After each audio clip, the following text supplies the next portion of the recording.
All right, guys, today I'm joined by Aaron McLaughlin, and we are going to get into his story and get to know him more. So, Aaron, thank you so much for being here. Thanks for having me. Of course, lately I've been starting my episodes by asking these rapid fire questions to kind of give our listeners a better chance at getting to know you. So, does that sound like a good plan to you? Sounds like a plan. Fire away. All right, the first one, where are you from? I'm from Cumming, Georgia, about 45 minutes north of Atlanta. Yes, represent Georgia. What sport did you play in college? I played football. What is your favorite sport to watch? I like watching golf. Okay, that's a good one. That's a good one. What do you do for work right now? I'm a real estate investor. Cool. What is a favorite hobby of yours right now? Playing golf, going to the gym, hanging out with friends. I love working. Um, so yeah. Nice. All good answers. What is something that people might not know about you? Let's see. I have 3 younger sisters. People can find that easily by my Instagram, but I don't know, it's a cool fact. I'm the oldest of 4. Wow, that's cool. And where did you play football at? I played at NC State and Jacksonville State, and believe it or not, I'm actually gonna go back and play at LaGrange College next year. I still have some eligibility. Oh, wow. No way. That's awesome. Yeah. Yeah. So when will you start that? And I gotta be there in August, and okay. I haven't told many people that either, like, but it I tell people if they ask me. I feel like that could be important here. Yeah, well, thanks for sharing that. That's awesome.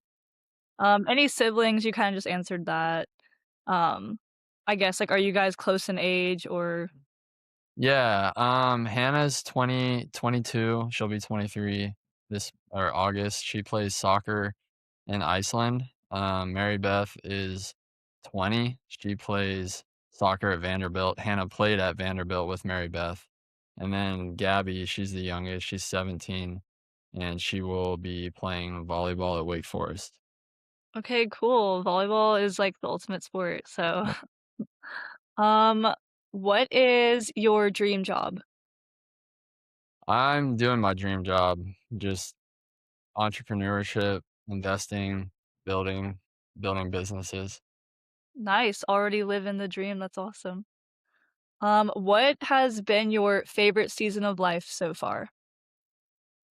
Without a doubt, my season right now, that God has me in, and it's that'll probably be a lot of what we talk about, but where I'm at right now for the past year and a half has been great.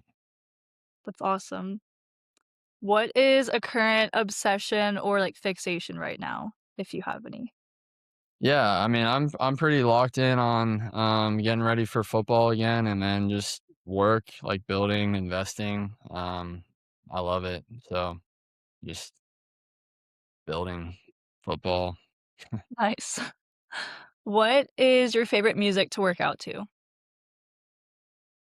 Um, New Aaron likes I listen to worship music, honestly, and I just like filling my mind and with stuff like that.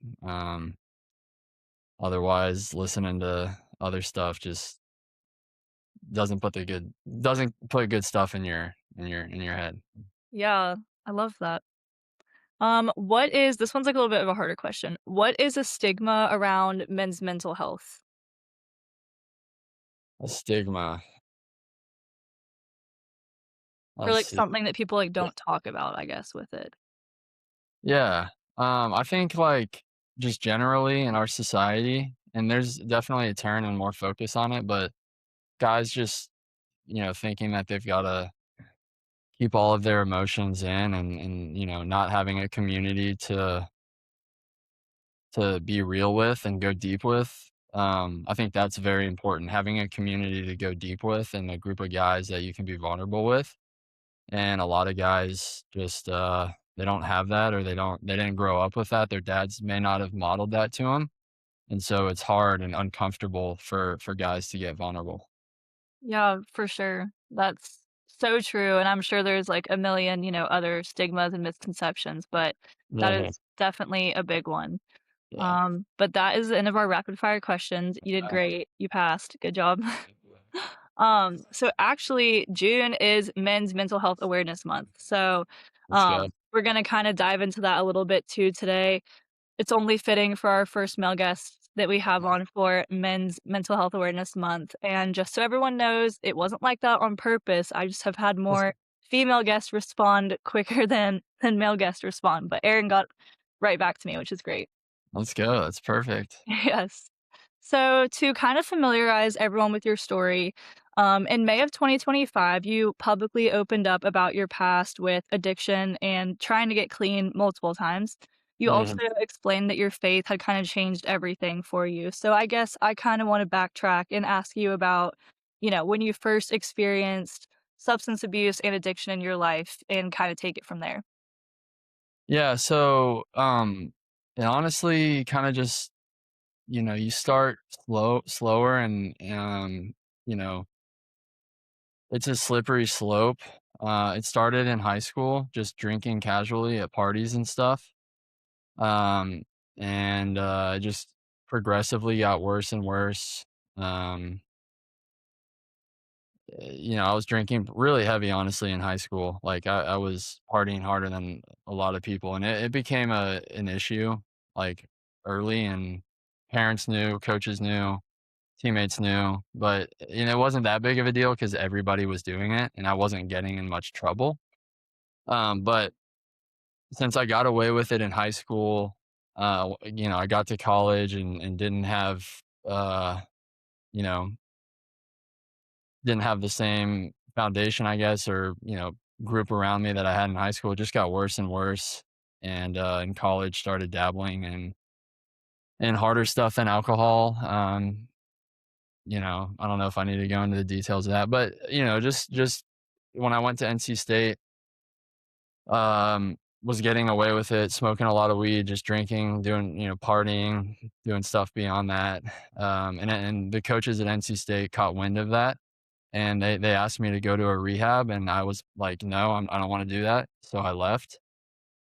Um, and that was a decision I made, like, I wanna do this my way, I don't think I have a problem, and left NC State, went to Jacksonville State, was still drinking, smoking weed, wasn't getting in much trouble.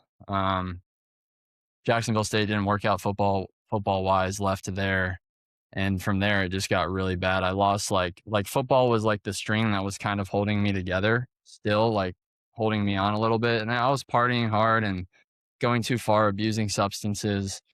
But it after Jacksonville State, I kind of like the football string like kind of wasn't holding me on anymore, and I just didn't have anything to ground myself in. I had no identity.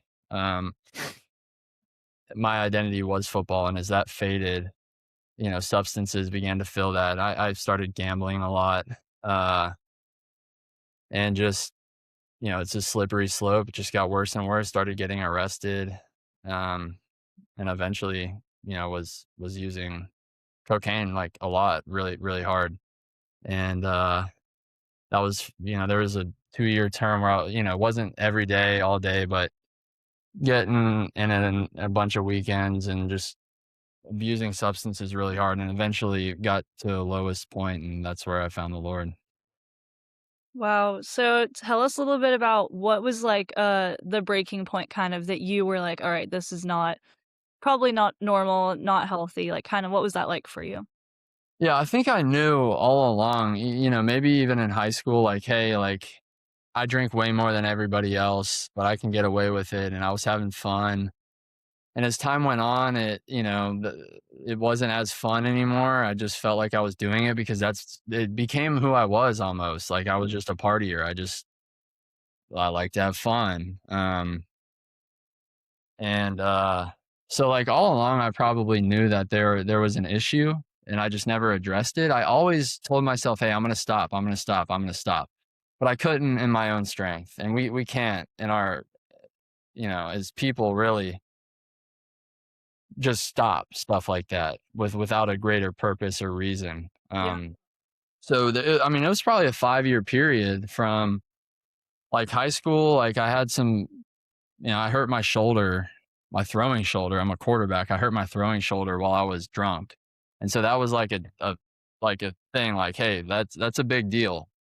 And I knew, okay, like this is definitely an issue, but I never addressed it. And I thought, okay, like I can try it on my own for a while, and nothing came out of it. I always fell back into the same thing. But as things got progressively worse, like as time went on, so say 19, 20, 21, after I left NC State, Jacksonville State, got arrested. I got a DUI, and then a reckless driving. Um, and like that was, hey, this is a big deal. I went to 2 rehabs and those didn't work. Um, Nothing really worked. I was trying for a while and eventually, so I'll throw in, so after Jacksonville State, I went to a junior college in Mississippi. Um, that was not great for me. It was in the middle of nowhere, in Mississippi. There was a casino 45 minutes away, and then Oxford, Mississippi, the other 45 minutes away, and that was it. So I Wow. spent my time in a casino, gambling and drinking, or I went to Ole Miss and partying. So that lasted about a semester. Went home, and this whole time I'm like, I've got to stop doing this. I've got to stop doing this. Like this has to stop. I couldn't ever stop. And then I actually went to Arkansas State for fall camp, just summer fall camp. Like I was there for like 3 or 4 months, and that's where things got like really, really bad. That's when halfway through fall camp, I actually quit, because I wanted to get high, honestly. That I quit football for that. And spent about a month in a dorm or in an apartment there by myself, just abusing substances. Left there, went home. That was in trying to think. That would have been 24. So that was like August of 24. I left Arkansas State, went home, came back to Atlanta.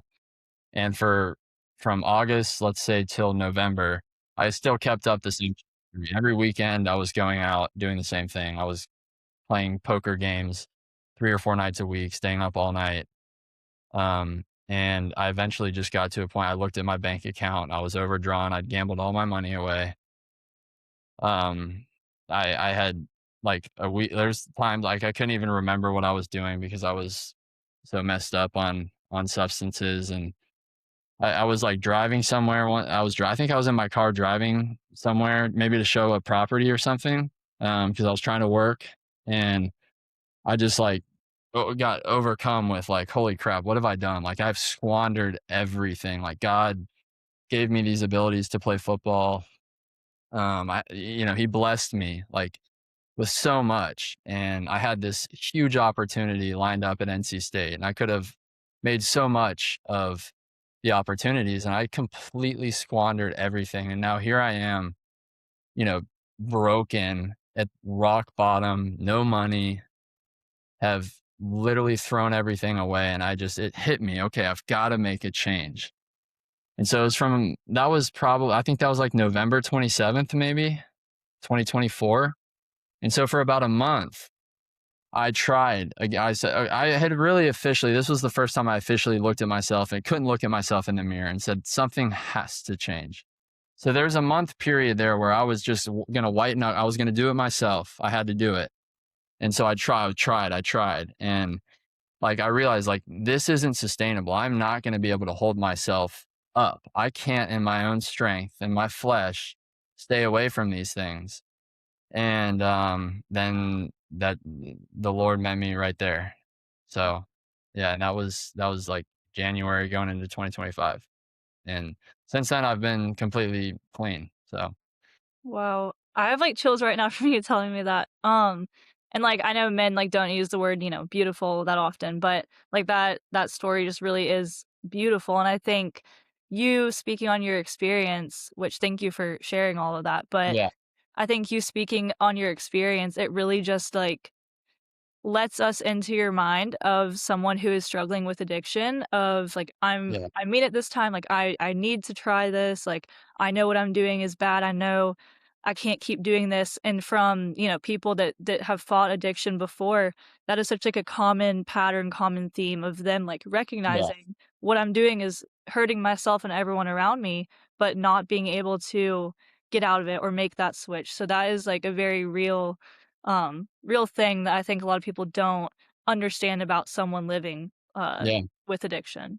yeah, and I'll just again reiterate, like, it what me getting clean, like, was literally just God. Like, God's spirit washed me clean, made me new, like, literally renewed me. I can't take any credit for it.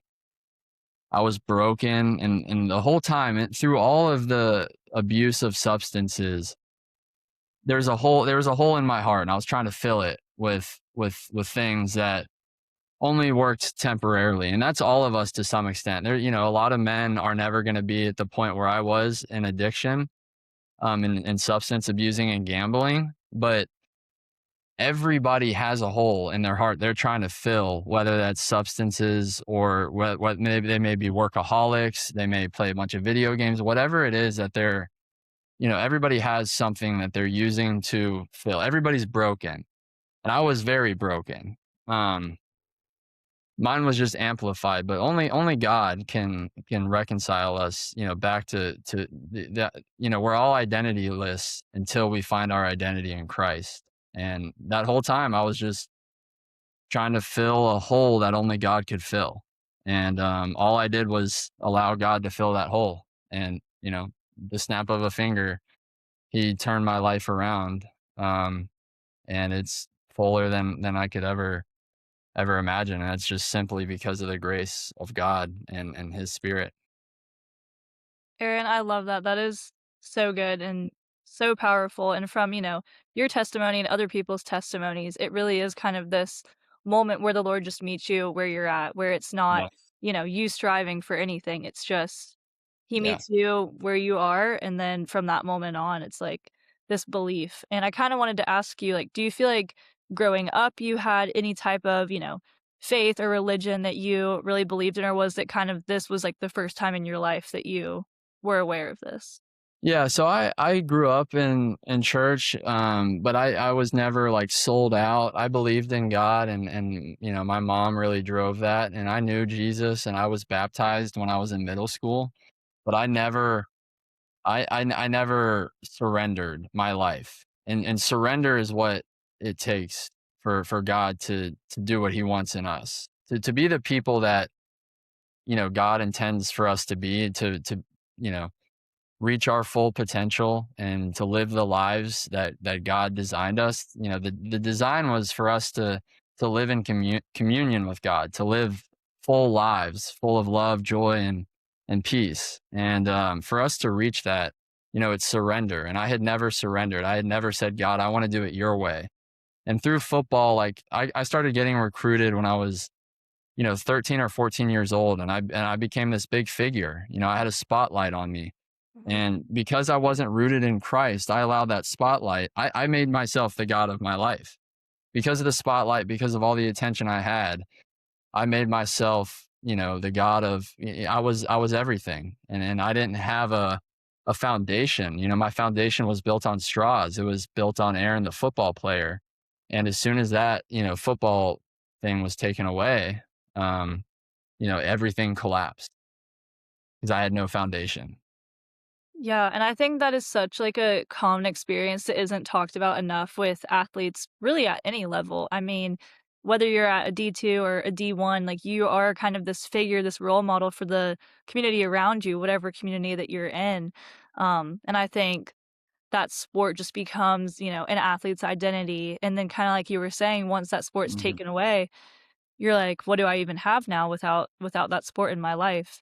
Um, and yeah, I Yep. think especially like you're saying, recruiting even now, it's getting, younger and younger and social media, people have all these, recruiting pages and profiles. So Mhm. I think even nowadays more so we're kind of seeing that shift where athletes are really identifying with their sport early on, like, back into middle school, which I think can have, negative effects if it becomes this whole identity of someone's life. Yeah, 100%. Yeah, without a foundation of Christ, it's all gonna fall, whether it's sports or, anything. And I don't know if you can hear that.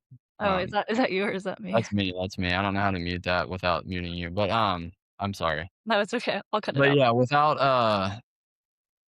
a foundation in Christ, everything is just gonna crumble eventually, and there's always gonna be a void in that person's heart, whether they become the biggest athlete in the world or not. Um, we're all crying out for God. It's just, and we can, I ran so far away from God, and He was just following me the whole time, and all I had to do was turn around. We can run as far as you can run around the whole world 5 times, and God is right there with you the whole time. You just have to say, "Okay, God, like, your way, not mine." Yeah. And I think sports is difficult for people, especially that have success, just because of what I said, the limelight, the spotlight, and if you don't have a group of people around you, if you're not rooted in something deeper than that sport, deeper than yourself, as soon as that's taken away, or as soon as, you have a bad game here or there, whatever it may be, it's just, yeah, it's super important to have a foundation in God. Yeah, definitely, and thank you. Thank you for sharing that, it's so true. I kinda wanna shift, like, into the narrative, kinda like you were saying, the narrative around just being an athlete in general and kind of the, societal messages. Even as a female athlete in college, we were told if you're too emotional as a female athlete, like, that kinda takes away from the athlete, or that's because, you're a woman, and so I can't even imagine for male athletes what those, messages kind of were. Mhm. What were some stereotypes or beliefs that you had around mental health during this time? Maybe thinking back to when your coach at NC State was trying to get you help. What were some like thoughts in your head kind of around, that time mental health wise? Yeah, I definitely thought I had it figured out, and I think that's what most guys think. I think it's, "Hey, let's put a mask on and just keep it all inside." Um, and and yeah, I mean, I think that's, like, definitely the biggest thing. And of course, like, people wanna help, and there is a shift, but I think it's still got a long way to go.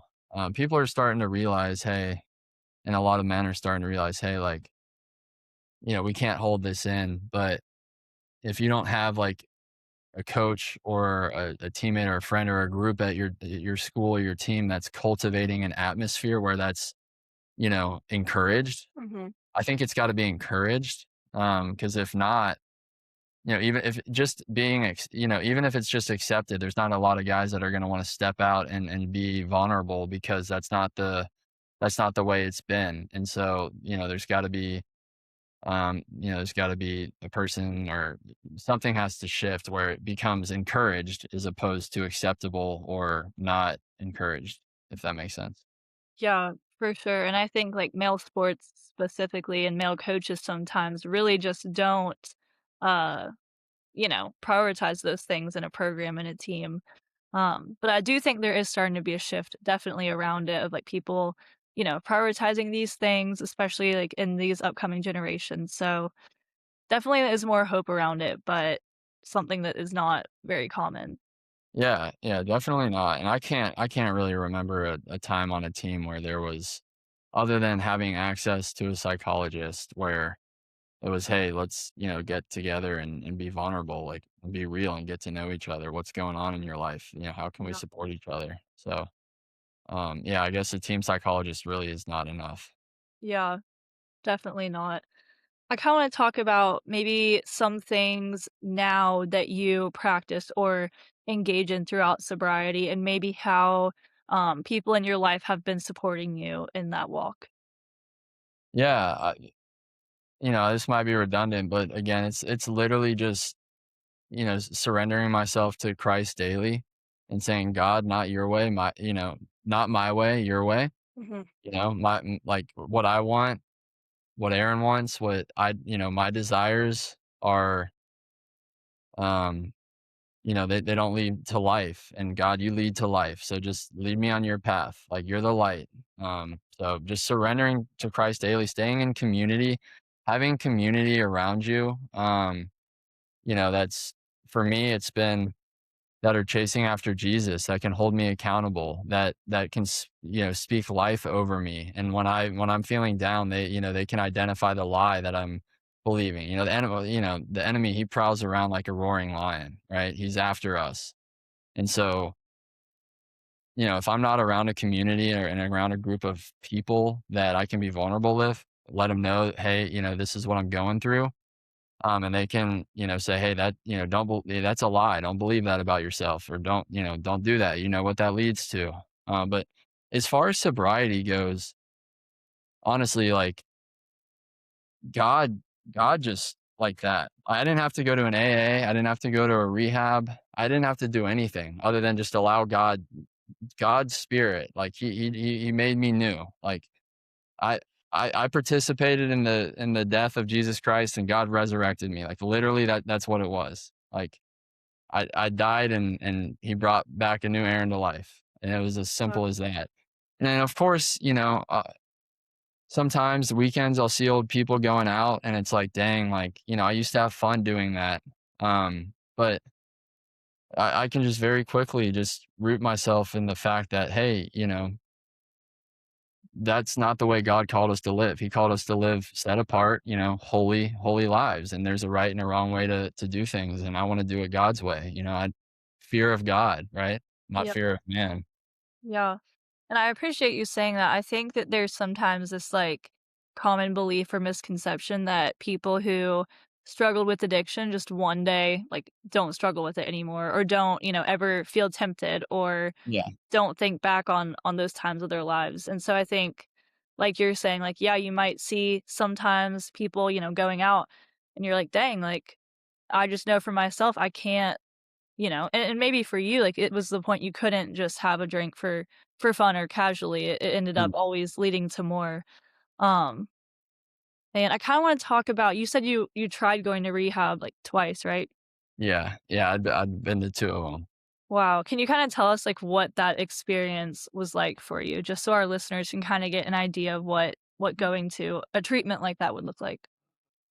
Yeah, so one of them was, I just went like full day, still, lived on my own, which, go there in the morning, you'd be there pretty much until, afternoon, you get drug tested, and you're sitting in, you know, group sessions with other addicts, and there's a counselor. And I mean, it's not the best, it's not the most fun thing in the world, and it works for some people. It didn't work for me, and honestly, at that point, I was just doing it because I had to. I didn't necessarily want to, and I didn't even really acknowledge my issue at that point. I had to go to one or two because of, legal stuff. So, and I knew I needed to be there, but I didn't want to accept that fact. So until somebody accepts, and a lot of people in rehabs are there, they're forced to be there. They're not there on their own will. And Yeah, until a person accepts and acknowledges, hey, like, I have an issue and this has to be addressed, and I want it to be addressed, there's gonna be no the change can only be temporary. They're eventually gonna fall back into their addiction. And I think that I can tie back into just having a foundation. Like, if you don't have an identity, you're an identity in Christ, honestly. And I would say, like, the rehabs I went to, were not Christ-based or centered. And I think that I'm just truthfully and honestly, like, without Christ, you're gonna stumble, you're gonna fall. And there are a lot of people that stay sober after rehabs through stuff like, AA and NA and stuff like that. But those places, they don't say God, but it is God. Like, they say yeah, higher power. It is God. It is yeah, God that is keeping them sober. So I don't think I think without that, you're just gonna keep falling. You have no chance. You stand no yeah, chance. yeah, and I think, in the mental health career in a clinical setting too, it is kind of this sometimes, like, forced help, and like you were saying, if it's someone that isn't ready for that or ready to, Yeah, truly desire those changes, like, it's just gonna keep repeating itself kinda over and over again. Um, yeah. what was your family like during, like, all of this? I mean, I'm sure, like, people from the outside, I know it can probably be, like, really confusing and, you know, maybe sometimes they don't fully understand it, but kinda share that Mhm. with us. Yeah, I mean, my family's great, and they're so supportive and loving, but they were, they were real, like, this has to be addressed, and, they're not gonna lie to me, and so it was tough, but, my mom and sisters before I did, they've always been very rooted and had a identity and relationship with the Lord. And so, they just prayed and prayed and prayed and prayed. And I'm living on their answered prayers. Like I'm literally living on my mom and sister's answered prayers because there's nothing they could do. And there's nothing really it's, it's difficult because people in the family and friends, there's really, they can point things out and say, hey, this is a problem. Like you need to address this. But again, until the addict or whatever the thing may be, until the person with depression or anxiety or whatever says, I want to get fixed, like I am broken, I am at the end of myself, I'm at the end of my road, and you're able to truly just let go. I mean, I was just trying to hold on, and all I had to do the whole time was let go. And Yeah. we can, and family and friends can point that out, but until the person decides to just let go and allow God to do his work, there's nothing that can be done. And I'm sure, and so my family, like they they they were able to keep it together because they had a relationship with God. But if that weren't the case, I think it would have looked, and I know it would have looked a lot different for my mom and sisters, and my dad. Them not there would have been no, they would have had no foundation either, right? And it would have crumbled. But they had a foundation, and I just didn't. I also know you've been from your Instagram, I know you've kinda gotten Mhm. into more, like, endurance training and running, right? And, like, Yeah. some high rock stuff, so how have you kind of, been getting into that, and what has that been looking like since you originally were done with football, and then how is that preparing you for going into football?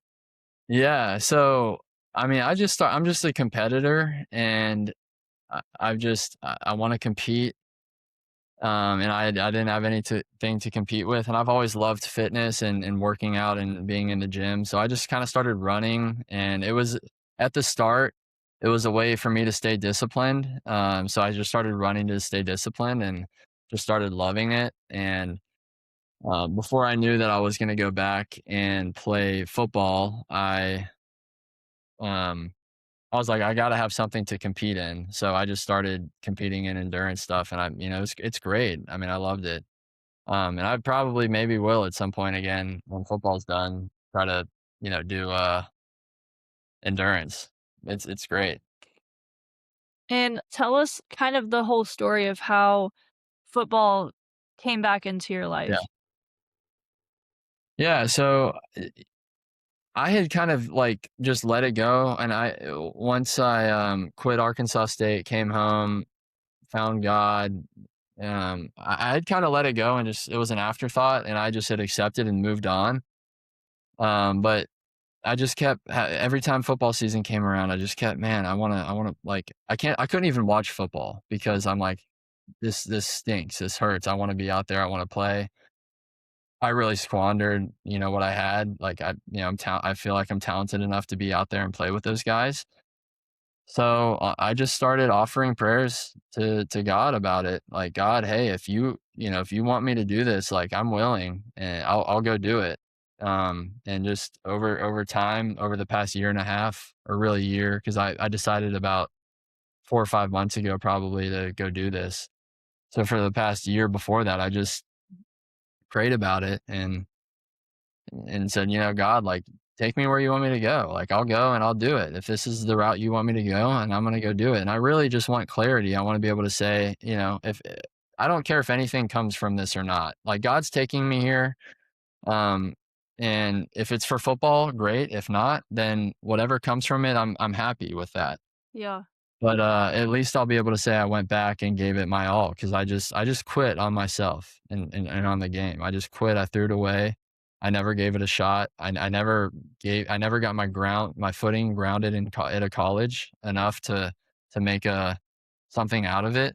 I was always jumping ship because of substances and because I was always pointing the finger at someone else. If it, it didn't there was something at NC State I didn't like. I said, "Okay, well, this isn't my fault. I'm gonna go somewhere else." And that was just the person I was. I blamed stuff on other people, and, that's not who I am anymore, and I think there's a shot here that God wants me to just go see what happens.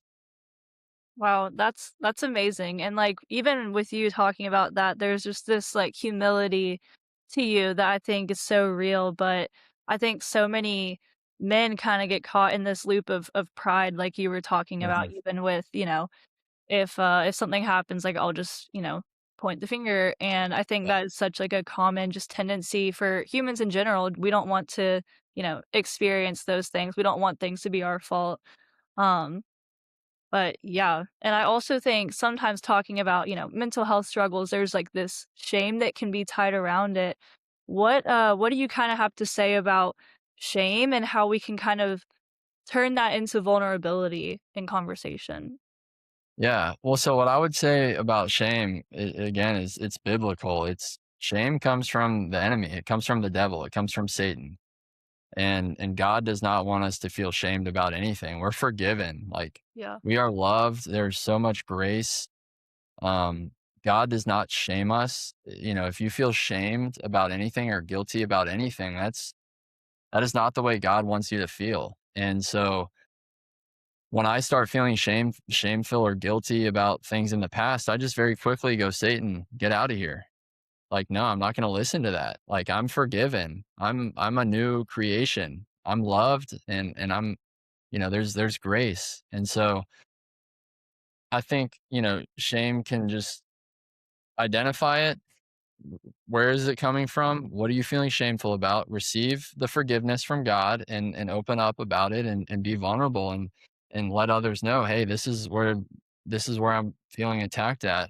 yeah, And really, like, it just comes down to, like, if you're living with a bunch of shame, you're just not receiving God's grace.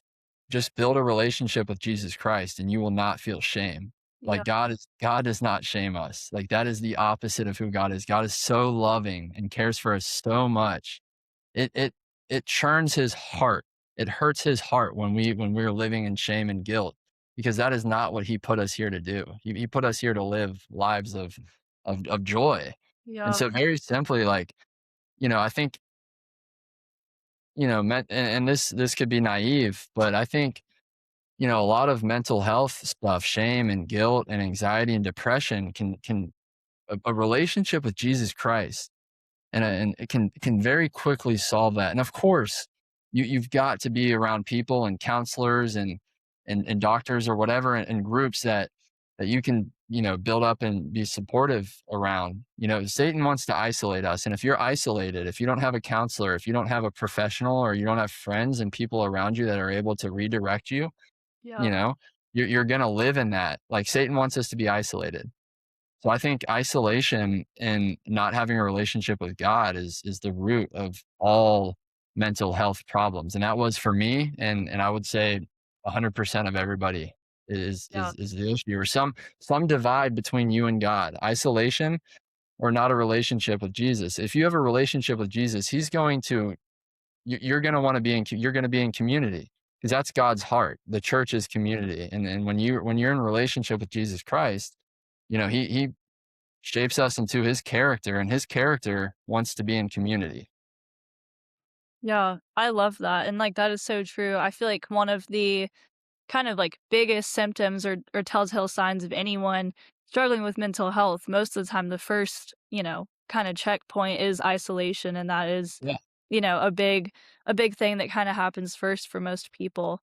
Um, with you, stepping into a new team, a new program, kind of having just this different, outlook on life and this powerful testimony and story, how do you plan on kind of bringing that into, this new environment? And, I took a redshirt year my last season Yeah, for mental health actually too, and okay. then I got another year back after, so I was 23 going back into a team with, like, 18-year-olds, and so, um, I kinda had that similar experience of, "Okay, like, how can I take this and bring it into a, new atmosphere, new environment?" So I kinda wanted to hear from you, like, kind of, Yeah, what you plan to yeah. do with that.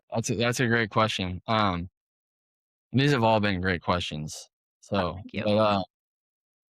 yeah, I like very, very simply, I'm just a vessel. Like I'm just here and I want others to experience Jesus Christ the way I have. And I think that's what God's sending me here to do and play football at the same time. Football is a